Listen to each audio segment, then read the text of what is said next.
तुम्ही mutual fund मध्ये गुंतवणूक करता? हो, तर मग ही सोपी गोष्ट तुमच्यासाठी.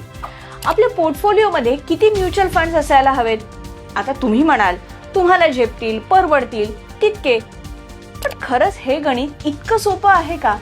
आपल्या एकूण गुंतवणुकीमध्ये म्युच्युअल फंड किती असावेत असं काही प्रमाण आहे का? कसला विचार करायचा समजून घेऊयात आजच्या सोपी गोष्ट मध्ये.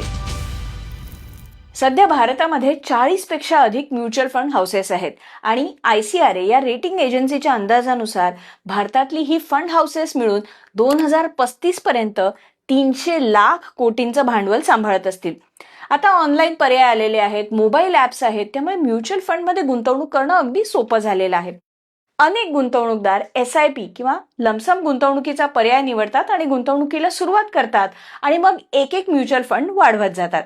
आता म्युच्युअल फंड मध्ये SIP करायची की एक रकमी गुंतवणूक करायची, कशाचा फायदा काय आहे हे जाणून घ्यायचं असेल तर मग पहा आपली सोपी गोष्ट क्रमांक 1268. मग आपला मूळ प्रश्न, पोर्टफोलिओत किती फंड्स असावेत? तर यावर तज्ज्ञांची मतं वेगवेगळी आहेत. काहींच्या मते तुम्ही 5 ते 8 वेगवेगळ्या म्युच्युअल फंडात गुंतवणूक करा, त्यापेक्षा जास्त नको. कारण यापेक्षा जास्त फंडांवरती लक्ष ठेवणं, त्यांची कामगिरी मॉनिटर करणं कठीण जातं. आणि तुमचे 10 किंवा 20 वर्षांसाठीचे फायनान्शियल गोल्स म्हणजे आर्थिक उद्दिष्ट ही 5 ते 8 निवडक फंड्सद्वारे गाठणं शक्य आहे. तर काही तज्ज्ञांचं मत यापेक्षा वेगळं आहे. आर्थिक सल्लागार मिथुन जठार यांच्या मते तुम्ही किती फंड्समध्ये गुंतवणूक करताय यापेक्षा तुमची आर्थिक उद्दिष्ट काय आहेत हे महत्वाचे आहे. त्यामुळे एका व्यक्तीकडे जास्तीत जास्त किती म्युच्युअल फंड्स असावेत याची नेमकी अशी संख्या असू शकत नाही असं त्यांचं मत आहे. ते म्हणतात 5 ते 8 म्युच्युअल फंडांचा निकष प्रत्येक गुंतवणूकदारासाठी प्रभावी असेलच असं नाही. तुम्ही तुमच्या आर्थिक उद्दिष्टांनुसार फंड्सची निवड करायला हवी. किती काळासाठी गुंतवणूक करायची आहे, किती जोखीम पत्करू शकतो यानुसार गुंतवणूक करावी. म्हणजे मुलांचं शिक्षण, घर विकत घेणं, लग्न, सुट्टीवर जाणं, कार विकत घेणं किंवा निवृत्ती.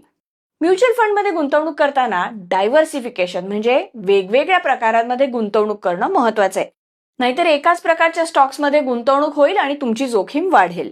मनी प्लान फिनमार्टचे संचालक मेहुल शाह सांगतात, सुरुवात करणाऱ्या गुंतवणूकदारांसाठी वेगवेगळ्या प्रकारचे 2-3 फंड्स पुरेसे आहेत.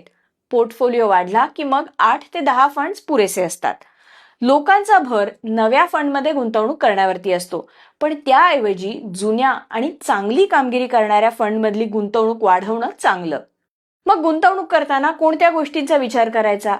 तर तुमचं उत्पन्न, तुमचा खर्च, तुम्ही घेतलेली कर्ज आणि या सगळ्यावरनं ठरणारी तुमची जोखीम घेण्याची क्षमता यांचा विचार करा.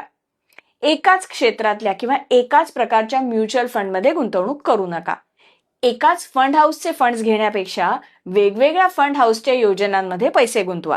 जे क्षेत्र सध्या बुलिश आहे म्हणजे जिथे सध्या प्रचंड वाढ होताना दिसते तिथे पैसे गुंतवायला लगेच धाव घेऊ नका.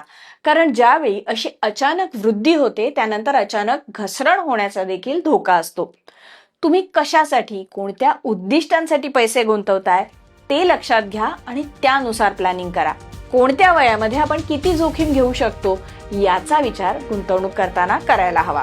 ही होती आजची सोपी गोष्ट. पण हो, ही फक्त माहिती आहे. गुंतवणुकीचे निर्णय तुम्ही तुमच्या तज्ज्ञांच्या सल्ल्याने घ्या.